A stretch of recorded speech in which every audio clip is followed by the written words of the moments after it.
Today I bring you the first of many unusual and off-meta builds. We will take a look at the Memento, how good it works in PvP and how I make it work. I will also give you some options and some PvE variations for you to be able to use it in other settings. Fair warning though, as you will see in the background, you will be able to do a lot of bursts, even some one-shot, but it's still an off-meta build. If you come across multiple bombers and that freaking staggers, you will get fucked. That's not gonna change. As long as this stagger is not nerfed, it will still destroy every other build. On the other hand, it's good enough to fight bingos and wildfire player. For stat priority, prioritize crit rate, weapon damage, and crit damage in that order. Then defensive stat, try to get HP more, and then the rest.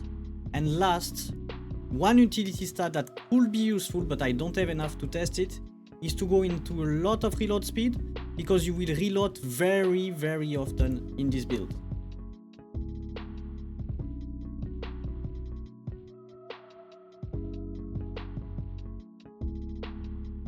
The reason you want so much weapon damage is because of the Memento passive, and it's also the reason why you will be able to sometimes 2 or 1-shot people.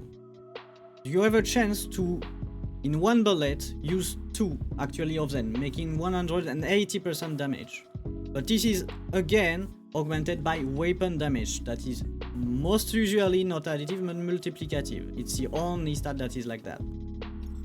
That's help you attain a lot of those big numbers against players. Now for the stuff, here what you will need and here is why. So first you will obviously need the Memento. You will also need the wildfire.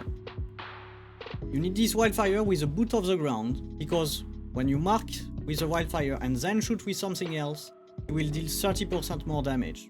And not talking about even the vulnerability of bullseye. You will need those, then you will take Savior for survivability, obviously. Then you will take 2 parts of the Bastille, because you will get 10 more weapon damage, and also again reload speed, and you need it. As you saw earlier, I showed how much reload speed I have right now, it's including this 20%. The more you have, the better. When it comes to the mods, I will not insult your intelligence, there is nothing very weird about them, very complicated. I will just slowly roll so you can see whatever I'm using, and I will advise you to use them also. The only mod where there is a choice, like I said, I will give you a choice, is the helmet. And the reason is, the one I'm using right now prevents me from dealing headshot damage. So it is quite useful, because you want to crit in PvP, it's pretty hard to hit very consistently headshot with a revolver. But if you're a better player, or if you have a better mod in this type, here, where you will get this crit rate and crit damage after you reload, but you will keep your chance to deal headshots. I would advise this only if you have a good one, and if you're very confident in hitting more than 50% of your headshot. And again, if you use that, it's only 2 seconds after reloading. If you use this one, please have some reload speed, more than me. Otherwise, you will end up very much losing DPS. Don't be overconfident on your skills, please. Most of you, including me, are not that good. When it comes to Cradle, at the time of me filming this, I'm filming this on the hard mode of Call of Evolution Call, something like that. So it's a previous season. The Cradles are pretty bad, so don't worry about it. Just try to find something with pistol, something with marking, and something with fast gunner. It's not that hard to read what you need about here. If there is defensive stat also, go for it. Here was the barrier. I know that next season will be the role, like try to balance it. I trust you on this. While you have some footage of the PvP in the background, I will show you the PvE build, like I told you I will give you, so you are able to farm mods easily with that build without changing too much. So, it's not very much different, it's just that you remove some savior if possible in place... No. You remove some savior for some Basi or Renegade, depending on what you want. You need to forgo some defensive stat to have more, either here 40% weapon damage, or on the Renegade getting more reload speed, more weak spot damage. Otherwise, the very important things to keep in mind is that it's better weak spot for PvE, because you're more likely to hit the weak spot.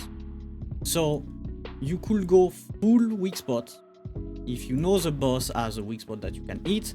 If there is not, I will say stay on the crit damage and crit rate for you to be able to damage those. It will do a little bit less than this, but you have no choice since I don't have weak spot.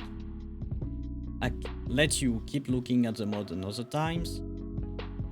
You can modify a little bit if you have better stats on other mods. Most likely that's what I did too. There could be other things that are better, but I do depending on my stats. That's why the first thing I show you is stat priority. I hope you found what you were looking for with that video. I also hope you get quite a bit of fun with that build, because that's the whole point of unusual and off-meta build like this. If you got some success or not, tell me in the comment. I'm interested, especially if you had some modification or improvement on it, or just straight up preference depending on your gameplay and personality. We will see each other very soon for another build. I think we will go for the Lifesteal Frost next time. So see you very soon. Don't forget to like, subscribe if possible. That will help a lot. And see you next time.